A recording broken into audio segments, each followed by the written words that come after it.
Where did the idea for a farting video come from? Oh, I don't know. No one's ever laughed at a fart or done anything with farts before.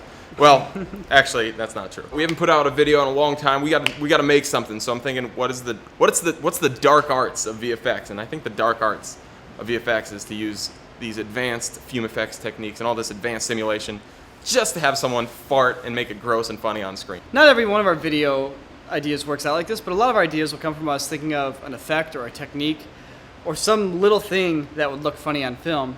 And the challenge from there is actually like writing a story around it. So for example, with this idea it was, hey, we can make really funny fart scenes. I was like, well, what's the story? One-upsmanship. And that's, you know, kind of how it went. So for the fart effects, we use something called fluid simulations. And specifically, we use Fume Effects, which is a plugin for 3ds Max. Now, Fume Effects is honestly one of the best ones out there, in my opinion. And I guess Sam's opinion too. What do you think, Sam? I had a great time making farts with it. Yeah, it's the best. So in Fume Effects, you have something called an emitter. And that's basically how we did this video. So we made Fume Effects emitters, generally like tracked it to people's butts by hand, and then you just set it to emit a certain amount of smoke at a certain amount of speed. And then in Fume Effects, you can go and you can control the quality, you can control the density, you can control the color, and many other little variables. Yeah, we rendered all of ours at high quality.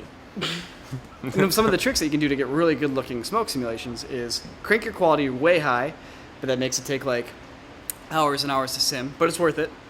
Next thing you can do is you can add a little bit of turbulence to your system. So like that right when you do your simulation, right at the beginning you have a little bit of turbulence and makes everything go like psh, and spin in a normal fashion. But inside the computer there's no turbulence, there's no wind, it's like a perfect quiet vacuum of a room. So when you emit smoke, it just like has this really unnatural like dome that just like rises up. So you need to like make it look like it's real. You need to add some turbulence, maybe add some wind, add some like objects for it to bounce off of. You know, if somebody's moving, you want to put like some sort of model in there to reference them so it's like swishing through the smoke.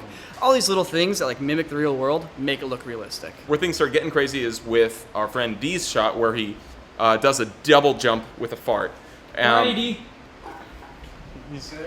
He's just cleaning up. We're making some cool Combine soldier costumes. Why? Nobody knows yet. We basically filmed a normal plate of just him running and doing a normal double jump on the ground. And what we did is A normal double jump. A normal double jump. AKA running like this. Running, jumping, landing.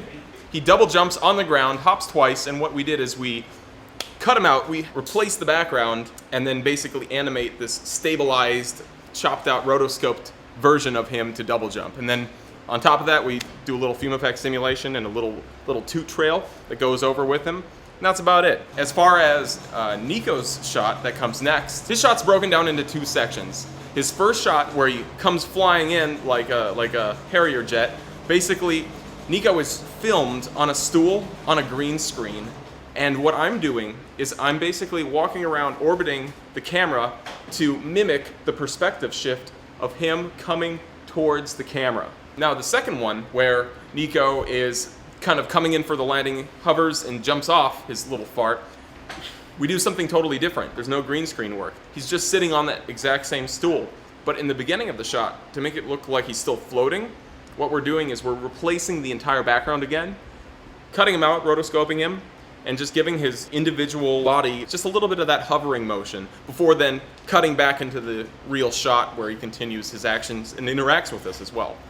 What makes a great VFX artist is somebody who doesn't just technically know how to do something and make it look real.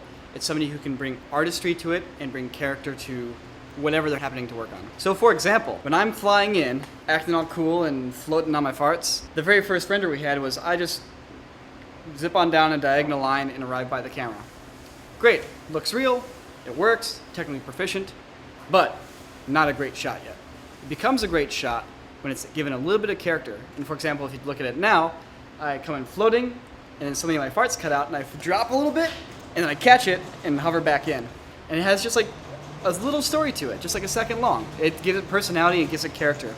And the more you can bring that into your effect shots, when you take them you want to take them away from just being technical effects, you want to give them little bits of artistry and character and personality.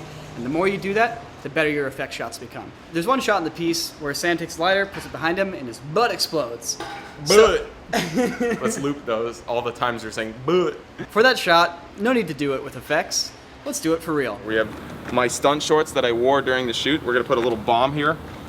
and we're gonna blow it up in slow motion, and it's all gonna be 100% real, and it's gonna look sweet. I scored the pants a little bit, so the explosion rips through them a little more easily, as you can see here.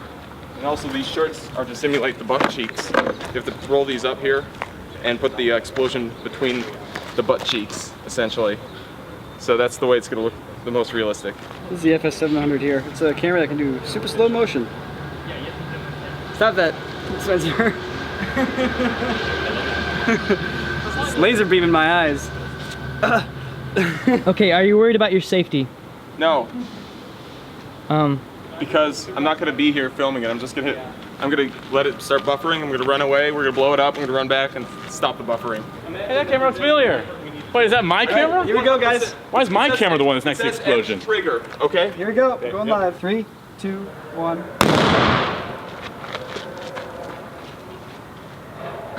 Perfect. Perfect! That literally was perfect. That's exactly what we wanted. Exactly. Okay. Wait, can we get a little Put poof? it out before it starts on fire. It's mostly smoke. That was as good as it could look. Yeah. And it made the right size hole.